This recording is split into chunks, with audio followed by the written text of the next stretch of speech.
কি সালামের উত্তর দিবেন না? সালাম দেওয়া সুন্নত, জবাব দেওয়া ওয়াজিব। রসুলের সুন্নাহকে জিন্না করতে হবে। আপনারা রাজি আছেন? এই জন্য আমি আবার সালাম দিচ্ছি, সালামের জবাব দিবেন। আসসালামু আলাইকুম ওয়া রাহমাতুল্লাহি ওয়া বারাকাতুহু।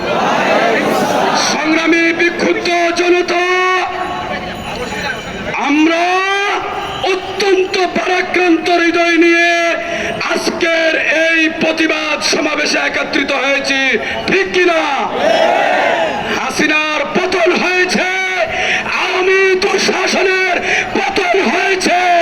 তারা ভারতে গিয়ে নরেন্দ্র মোদীর সহযোগিতায় বাংলাদেশের বিরুদ্ধে নয়, শুধু ইসলামের বিরুদ্ধে, নবীর বিরুদ্ধে গভীর ষড়যন্ত্রে লিপ্ত, ঠিক কিনা?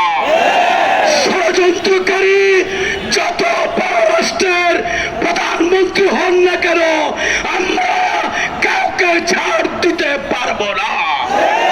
নবীর বিষয়, নবীর ইজ্জতের বিষয়, ইসলামের ব্যাপারে কোনো ছাড় দেওয়া হবে না, হবে না, হবে না, হবে না।